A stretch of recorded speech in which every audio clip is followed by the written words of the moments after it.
Hi, I'm Menaka Raman-Wilms, and you're listening to The Decibel from the Globe and Mail. On Wednesday, we here at The Decibel, like I'm sure many other Canadians, were awaiting the latest Bank of Canada news.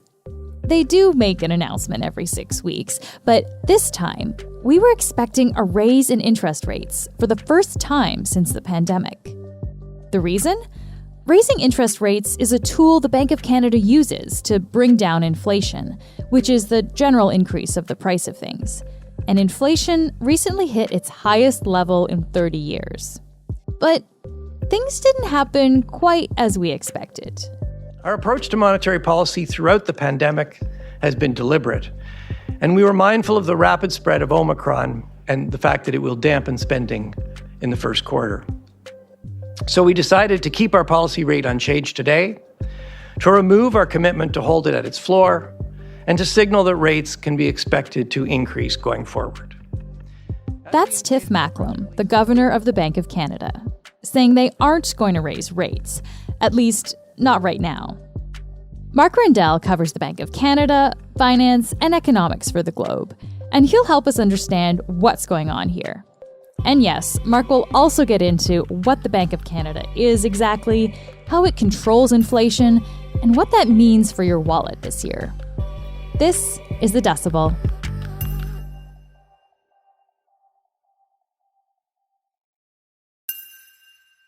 Mark, thanks for being here today. Thanks for having me on. It's an exciting day in Bank of Canada land. I'm sure. Can you tell me, were you surprised, I guess, by today's announcement?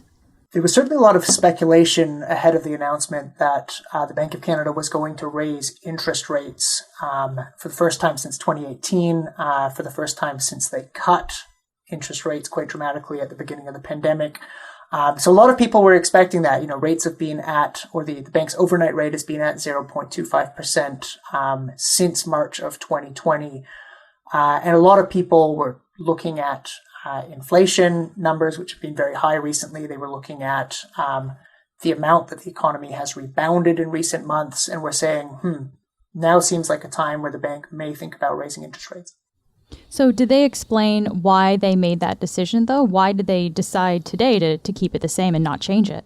Throughout the pandemic, they've put a premium on trying to communicate what they're going to do ahead of time. And back in December, they said, hey, look, we'll probably raise rates in April. It now seems like they're going to go faster than that. They're probably going to go in March. But I think they wanted to take that pause or that step in between to actually set up that rate decision. What will this decision to hold the rate right now, what will that mean for inflation in the coming weeks?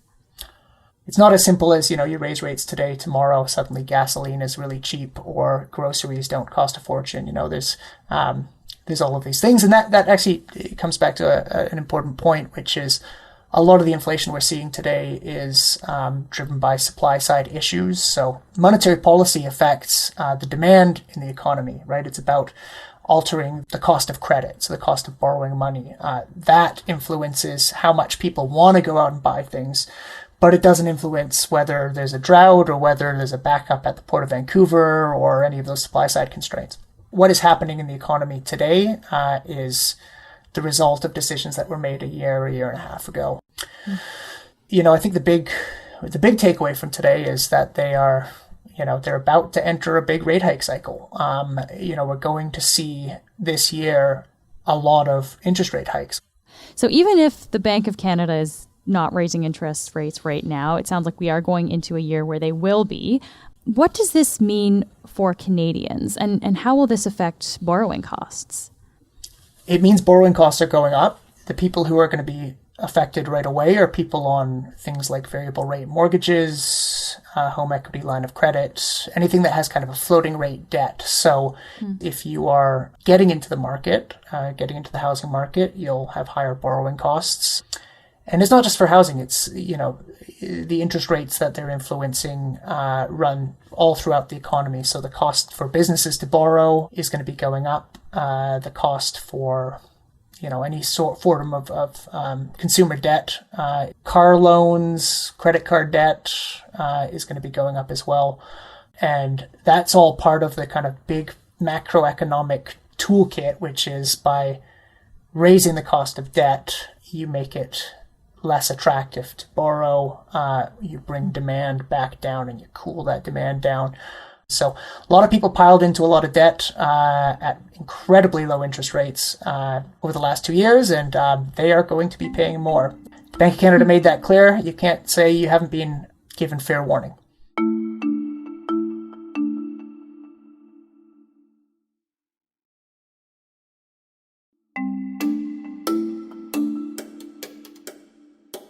So we hear a lot about the Bank of Canada, but have you ever stopped to think about how it works? What really is a central bank? And how can it change the rate of inflation, let alone sway the direction of the economy? Our producer, Cheryl Sutherland, sat down with Mark to take a deep dive into what the Bank of Canada is. And Cheryl started off with a kind of unusual question. If we were to imagine the banks in Canada as members of some weird, very rich family sitting down at a Thanksgiving dinner or something like that, what member of the family would the Bank of Canada be? So the Bank of Canada would definitely be the grandfather. Actually, you know what? That's a really good question, because in many cases, the Bank of Canada is actually younger than most of the private commercial banks in the country. In some ways, you could say the grandfather because or the grandmother, because they're kind of at the center of everything. All other activity in the Canadian economy and the financial system, in a sense, revolves around what happens at the Bank of Canada. So they are kind of that figure at the heart of it all. The Bank of Canada is not like other banks. It doesn't take deposits from you and I. It doesn't give out loans or mortgages. It's essentially an institution, in fact, a crown corporation, that sits at the heart of the Canadian economy and does a whole range of things. So they're in charge of paper money, which actually isn't paper anymore. It's kind of a plasticky thing these days. It's also the banker to the government. So, the government has a bank account with the Bank of Canada, and money that comes in and goes out goes through the Bank of Canada. It conducts monetary policy, which is a set of tools that the Bank of Canada uses to try to influence big variables in the economy. Things like employment, like economic output, which is GDP. And most importantly, it's trying to influence the value of money. So it's trying to influence the rate of inflation. And it also has a role overseeing the financial system. So it works with other financial regulators like OSFI, which is the banking regulator, to ensure that the financial system, the banking system, is stable. And it has a role which is called the lender of last resort role, which is on rare occasions when you're in a financial panic, when there's risk of bank runs, it can step into financial markets and essentially act as a backstop to prevent banks from collapsing or running out of cash or all of these bad things happening.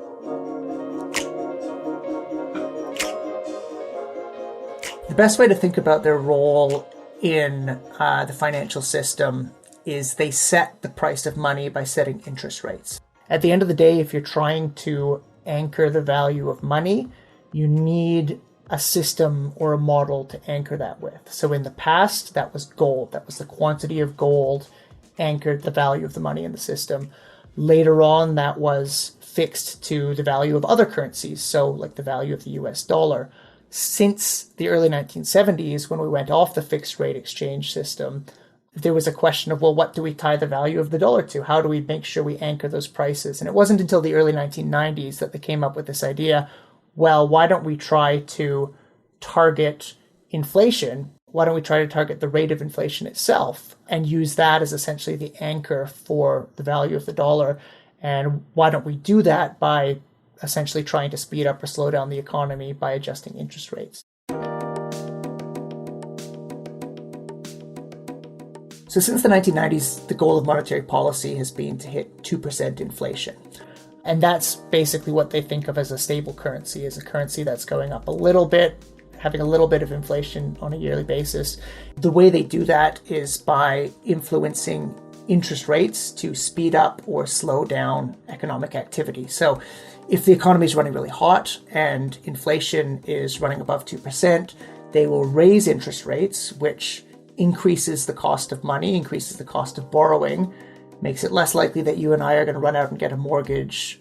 So economic activity will slow down and will bring inflation down. The flip side is if inflation is running below target, below the 2%, say we're in a recession or the economy is slowing down, it can cut interest rates, which makes it cheaper for people to borrow, cheaper for businesses to borrow. The idea is you're going to stimulate more economic activity and you're going to push inflation higher. So monetary policy is always forward-looking. They're always looking essentially 18 months out into the future and saying, okay, we think that based on the level of employment, based on a whole range of economic indicators, we think in 18 months' time, inflation is going to be high or inflation is going to be low, and then they're going to raise or lower interest rates to try to hit that 2% target in the future. The way they influence interest rates, its main policy tool is a short-term rate at which banks lend to each other overnight. So effectively, every commercial bank in Canada has an account with the Bank of Canada. They all settle transactions with one another overnight, and the Bank of Canada sets the parameters, sets the interest rate essentially at which these banks settle with one another on an overnight basis. And by adjusting that rate up and down, which is, every 6 weeks when the Bank of Canada governor or deputy governor, announces a rate decision, they're announcing what that very short-term overnight interest rate is. But by moving that interest rate up or down, they can affect longer-term interest rates in the economy. They can affect things like the exchange rate for the Canadian dollar. And they can also affect people's expectations about where inflation in the economy is going to go. By moving this little, very short-term rate, they have a whole range of impacts throughout the entire economy. So the question of whether they're moving fast enough is a live question. But if you raise interest rates today, you're not going to change the inflation rate next week.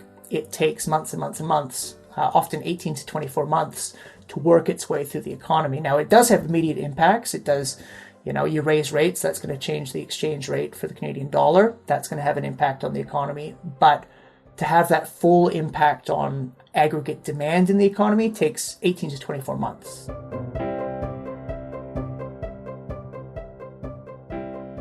Throughout the pandemic, there's been a lot of conversation around whether the Bank of Canada is becoming politicized. And the reason that is because the bank launched into a number of what they call extraordinary monetary policy. So when you get your interest rate as low as it can go and it can't go any lower, but you still need to stimulate the economy, then you have to use a different set of tools. And one of those tools is called quantitative easing. And what that is essentially they are trying to bring down interest rates on government bonds by buying a lot of government bonds. And the reason they're trying to bring interest rates down on government bonds is because those are benchmarks. They set interest rates for other interest rates in the economy.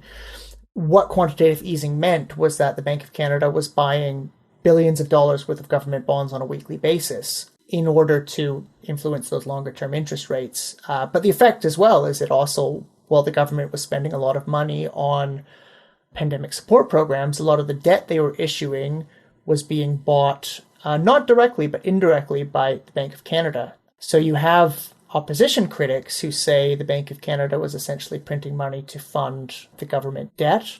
But it's an interesting question, and there's no doubt that when you move past the regular toolkit, which is adjusting the short-term overnight policy rate, you end up introducing a range of questions about the goal of those programs. That's it for today. I'm Menaka Raman-Wilms. Our producers are Madeline White and Cheryl Sutherland. David Crosby edits the show. Kasia Mihailovich is our senior producer, and Angela Pacenza is our executive editor. Thanks so much for listening, and I'll talk to you tomorrow.